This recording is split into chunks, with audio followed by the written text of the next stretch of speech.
Why don't you give us a couple of days to review the information you provided today, Miss Campbell? This is obviously a lot to process. I'm sure you get that, Officer Wilkins said, glancing at me. I nodded. I definitely got that. So we'll review it and follow up with you next week, all right? He smiled at me, starting to get up.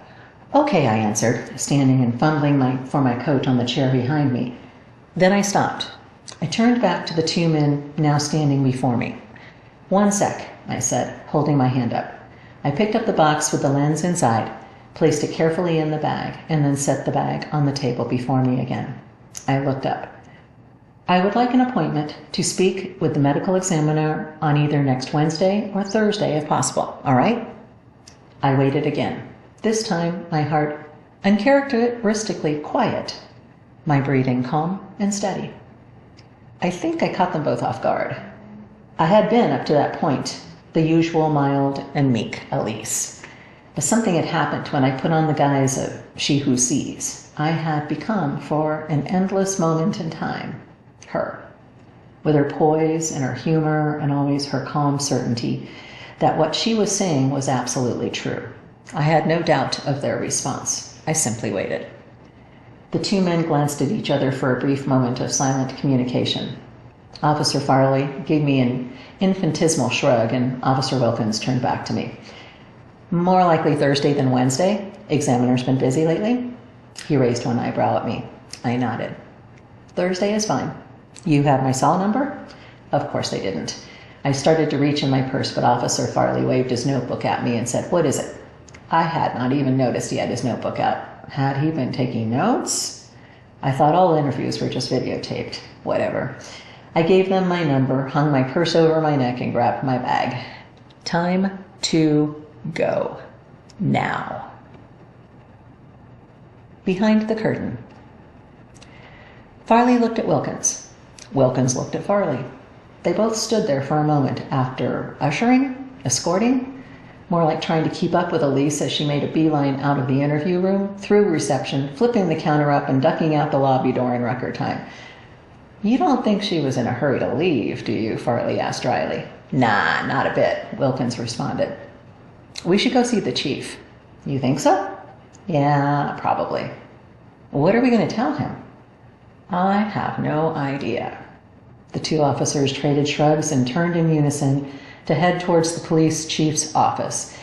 Neither one of them liked going in there, even when it was good news. Chief Michael O'Connor could be, well, challenging at times. Full-blown Irish through and through, his normal countenance was usually some shade of red that you could see through his thinning blonde hair. He was a big, beefy guy, one of the last of the old-school justice veterans who thought the best justice was fast justice. At the top of his list, for the wheels of justice to run over, would be anyone killing children, and pedophiles were the worst of the worst. He was now looking at the possibility that he had a pedophile and a killer on the loose, some sicko who got off on raping little boys and then strangling them. His usually florid face was a deep crimson as he glanced at the news headlines online, swearing out loud. Farley and Wilkins arrived at the door, which was partially ajar. They could just see into the office where O'Connor's eyes bulged as he swore at his computer. They glanced at each other. Then Wilkins took a breath and tapped on the door. What the hell do you want? O'Connor roared at the door. Farley pushed the door wider and motioned Wilkins to follow him in. Sorry to bother you, sir, Farley began. What? Just tell me whatever it is. I don't have time to shoot the breeze. Have you seen these damn headlines? He waved towards the screen. Yes, sir. We've heard the news. No one's happy about this, trust me. We're doing everything we can. We've got patrols going 24/7 around the quarry, but it's huge, sir. And there are a lot of wooded areas on the perimeter. Keeping all of that under surveillance is problematic, sir, Farley added. Absolutely, Wilkins jumped in. We've got a couple canine units scouting the residential areas closest to the closed quarry areas as well to see if we can pick up any unusual traffic going between, That's great. That's wonderful. Any results yet? No? Then get back out there, he screamed at them. They both jumped where they stood, but remained standing in place. Sir, we just finished an interesting interview that I think you should know about, Farley started again. Okay, go on. What have you got? Wilkins looked at Farley, who nodded at Wilkins encouragingly. All right, so this gal came in earlier, Wilkins began, and then continued his narration through the interview and conversation with Elise, terminating with a description of the lens and what Elise had told them it was supposed to do. Eventually, he ran out of steam and stopped, looking at his hands. O'Connor snorted. The fact is, sir, that whatever you might think of her dream, she had a real thing in her hand, Wilkins added, glancing at Farley and then looking directly at the chief. I've never seen anything like it before. It was real, and I believe her. She wants to talk to the ME, and I think she should, sir. Oh, you do you, O'Connor asked, walking back in his chair. Farley leaned back away from Wilkins as if he could distance himself from his older associate. Sir, I know it's not my place to advise on protocol. Damned right it isn't. It all sounds like a bunch of bullshit to me. Blarney, if you get what I'm saying. You just wasted 30 minutes of my morning telling me this shit. Get out of here, the both of you. Go do some real police work. This time, Farley and Wilkins stepped backwards, repeating, yes, sir, over and over as they hurried out the door, pulling it mostly shut behind them, then heading down the corridor, refusing to look at anyone as they made their way back to their desks. The door slammed shut behind them. Hindsight. Oh my God, I'm such an idiot. I'm so stupid. I kept repeating this two-line mantra to myself over and over.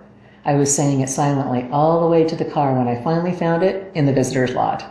I was whispering the words as I fumbled my keys out of my purse, remembering to use the key to unlock and being reminded yet again that I had forgotten to get a replacement battery for the stupid key fob. I threw myself into the car and slammed the door shut next to me, jamming the key in the ignition and turned it so hard it hurt my wrist. Joni roared to life as if she, too, felt my humiliation as a personal affront. I backed carefully out of the lot and merged into traffic, heading home in as direct a line as I could possibly drive. Surface streets were about my speed at the moment. I am so stupid. They must have thought I was an idiot. Stupid. Crazy. All of the above. I kept going on and on, from red stop sign to red traffic light.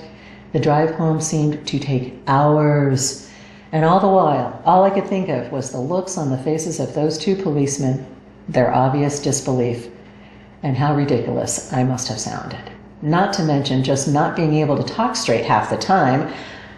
I could definitely have played that way better, I thought to myself. Eventually, I summarized, I was exhausted. Thank God it was Saturday. I still needed to do laundry and get groceries and finish half a dozen other things before Monday, and there was no way in hell I was going to do any of that now. I was going home, I was going to bed, and I wasn't getting up until another day had dawned.